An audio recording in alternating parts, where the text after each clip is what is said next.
Hey everyone, welcome back to my channel. If you're looking to lose fat in 2025, you're in the right place. Today, I'm breaking down the 6 most important rules when it comes to fat loss. Rules that cut through the confusion and actually work. Whether you're just starting out or looking to fine-tune your approach, these tips are simple, effective, and will set you up for long-term success. So grab your pen and your paper, take some notes, and let's dive in. Fat loss happens when you burn more calories than you consume. Calorie deficit is the only way to lose fat. It's the only way to lose weight, being in a calorie deficit. Now listen, you cannot, I've been training clients 25 years. You cannot outwork a bad nutrition. You can't say, I'm going to eat whatever I want, do whatever I want when it comes to nutrition, and think you're going to go to the gym and work it off. I promise you, that is not the approach that you want to take.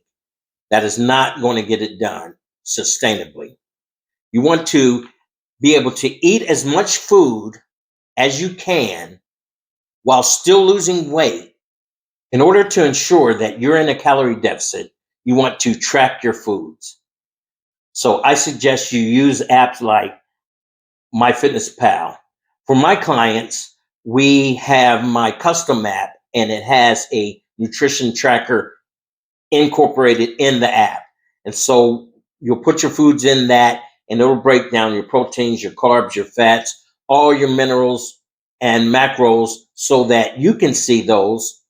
And most importantly, we can see those. And together, we'll come up with a plan that will help you lose fat and be able to keep it off. Focus on portion sizes. Eat foods that are low in calories, vegetables, proteins, and avoid foods that are not good for you. And we know what those foods are. Now that we know that you have to be in a deficit, we also need to know how many calories you should be eating. So a quick way to find out how many calories you should be eating, and this is just a generic way. Before the trainers and the coaches and those that know a little bit about fitness, before you come after me, this is just a easy way to figure out how many calories you should consume per day to get started. Now, those that we work with individually will tell you exactly how many calories. But just to get a starting point, take your goal weight times 10 and use that for your calories. So if your goal weight is 180 pounds, multiply 180 times 10, you'll get 1,800. Start there. If your goal weight's 200 pounds, multiply 200 times 10, 2,000 calories, and start there. Do that for a little while. Make adjustments as needed. If you need to up it, up your calories a little bit. If you need to lower it, lower your calories a little bit. That'll get you started. Number 2 is protein.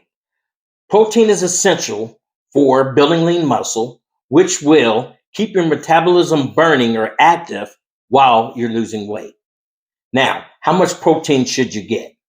I suggest you get 0.7 to 1 gram of protein per pound, and that's your ideal weight. So if your ideal weight was, let's say, 180, you take 180 times 0.7 and you'd get 126.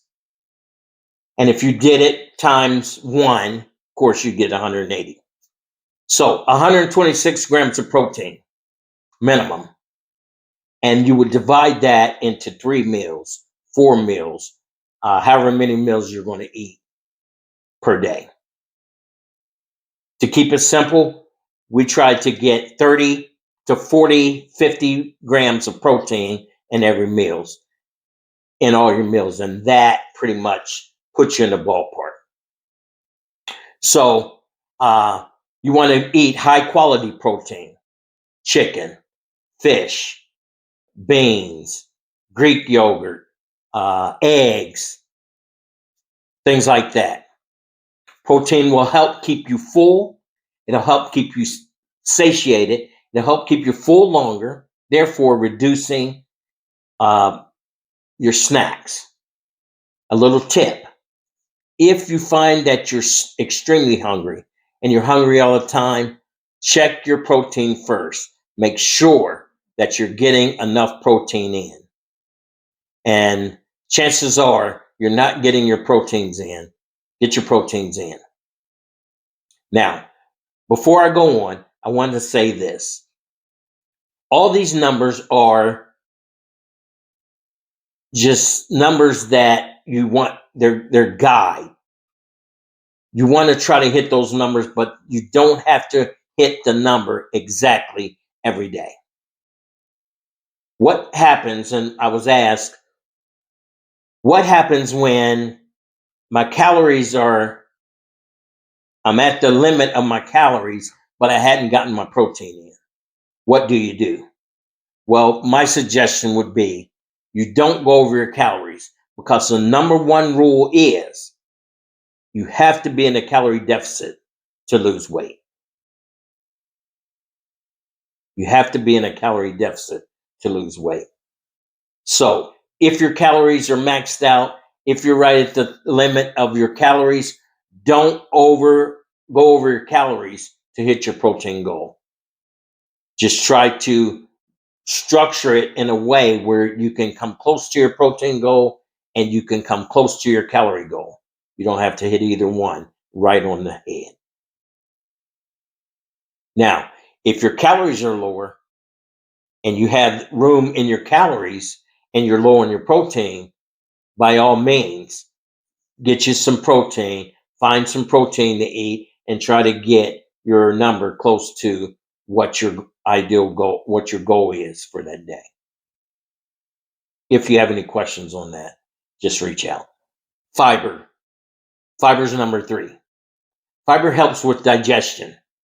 You want to eat plenty of vegetables, plenty of fruits, whole grains, legumes, and nuts.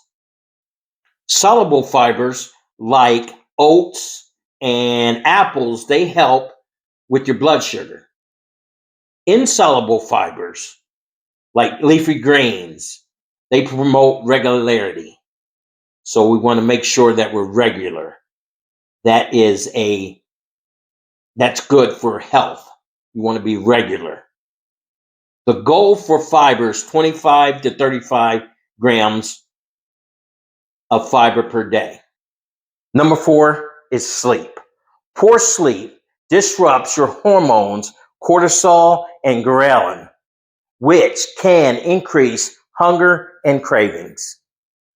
You want to try to shoot for 7 to 9 hours of quality sleep per night. I tell my clients, at least give yourself an 8-hour opportunity to sleep. So make sure you're going to bed so that you have at least 8 hours to sleep. You want to create a consistent nighttime routine. Dim the lights, reduce your screen time, cut the TV off. For me, put my CPAP machine on, turn the fan on, those type of things. And then you want to try to get some sleep. Lack of sleep also impacts your energy level, making it hard to stick to your workouts, making it hard to stick to your nutrition plan. You just don't feel like going to the gym or doing a home workout. You don't feel like eating properly. You don't feel like eating clean. You don't feel like eating right. Make sure you're getting your sleep. It's part of getting healthy from the inside out. Number 5 is walking and movement. Low stress, and it can be done from anywhere. You want to aim for 7 to 10,000 steps per day or 30 to 60 minutes of walking. Incorporate walking after meals to improve blood sugar, and your digestion. NEAT, non-essential activity thermogenesis. Basically, that's your movement part. You want to take the steps. It's not exercise, it's movement. Work in the garden, do housework, park further away from the building or grocery store. Get some extra steps in a non-exercise way. Okay, number 6 is strength training. Building muscle boosts metabolism. You want to train your major muscle groups 2 to 4 times a week. Use compound movements like squats, deadlifts, push-ups, rolls, those type of movements. You may want to start with body weight exercises until you're strong enough to add the weights in, depending on what your fitness level is. Focus on proper form and increase your intensity as needed.